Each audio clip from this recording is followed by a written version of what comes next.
am Jen Shade, most known for working at 105.7 The X. During Mental Health Awareness Week, I want to talk to you about my particular issue, because it wasn't that long ago that hardly anyone talked about it at all.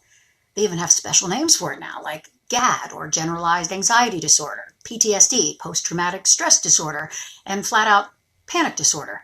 And while those terms might have been in some medical journals, back then it hadn't hit the mainstream when I was in college, when the full force of the effects began to surface. My father died of a massive heart attack. I was 9 years old, 2 days before Christmas. And my mother never fully recovered emotionally. I remember hearing not often talked about stories of how she hated to ride places in the car or had issues in crowds, even before Dad died, and how he joked at her expense it was all in her head and she should just get over it. And I remember that making her very angry.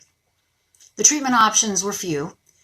At the risk of being labeled part of the mother's little helper generation, or even worse, the nutty lady that lived on the hill, she decided to self-medicate, alcohol being her drug of choice.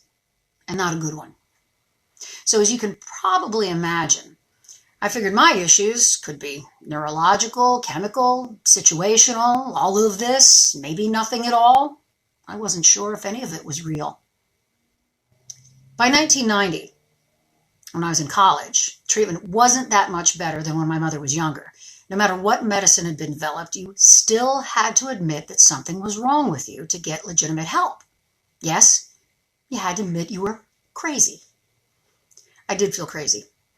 I had to explain what it was like to a doctor to have my head spin back and forth from the inside when there was nothing really moving.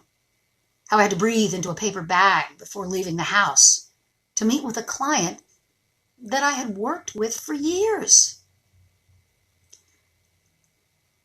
I hopped from doctor to doctor.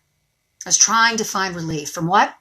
Heart palpitations, hyperventilating, irrational fears, lack of sleep, raging nightmares, crying jags, fits of anger, obsessive thoughts, and the very real fear of having a heart attack, just like my dad. In most cases, I was either profoundly over or underdiagnosed. I was given trial prescriptions of all the new meds, Prozac, Zoloft, Paxil, Wellbutrin, later Transine, Xanax, Klonopin. Some took a while to kick in. Some made me dull to the point of drooling, and I did not want to lose my creative edge. I was going to art school. And later, I worked in entertainment and radio. I didn't want to feel like my head was going to spin off, though, and go on down the street without me. That's a feeling only a few people can really understand. And all that only made everything worse. If anyone close to me during an attack would say, "It's all in your head," or "Calm down, you're fine," they'd find out just how fast they could run. It wasn't good. Over the years, I have been to the ER at least a dozen times, convinced that I was having a heart attack, dying like my dad did at 48 years old. Yes, that all got used by my anxiety monster as it attacked me from the inside. I was tested and retested only to be told over and over again, there is nothing wrong with you. Occasionally I was given 2.5 little pill of Xanax, pat on the head, and a walk straight out the ER door. That went on for years. I didn't understand. I wasn't looking for a fix. I wasn't lazy or unfocused. I couldn't breathe. My chest hurt. I was dizzy. It was real, yet I felt like no one took it seriously.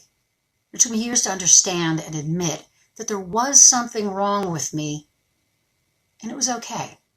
It wasn't in my head. Well, yes, kind of it was, but it was legitimate, something that millions of others suffer from. There was a way to manage it, and with two wonderful doctors I had at the time, Dr. Larry Weger, the first one to ever prescribe a book to me, and Dr. Frank DeLeo, now retired, I discovered that the right supervised medication, meditation, deep breathing, reconciliation of some past issues, and other tools practiced regularly, they can keep me in check. Do I still have attacks? Yes. They are few and far between. And I can recognize the signs when they're coming on. I can tell myself, this will pass. Most importantly, I can talk about it. I've got rough days, but I'm open about it. I have lived enough to know that bad days don't last forever. And even more than that, I've proved it to myself. On those days or in those minutes, I talk to myself out loud. I read, I listen to music, I call a friend, create art, learn a new skill. I go to work knowing that it'll change my focus. Sometimes I cry into a pillow until the feeling is lighter and the angst is washed away. It's said that crying is the body's natural sedative. And I know that for me, that's true. Mental Health Awareness Week comes at a great time. May. Here in Pennsylvania, it is a time of opening the windows, of conversation after a long winter of being shut in and isolated. Fresh air and fresh conversation bring with it the hope for sunnier days.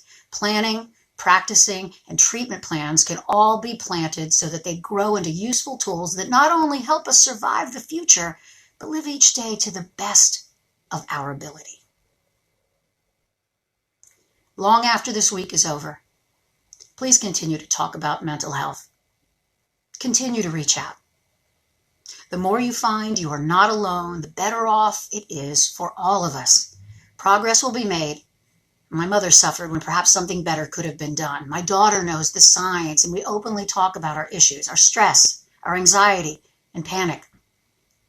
And hopefully it won't be long until no person suffers needlessly from the inside out. Until then, remain strong, keep on. The only way is through.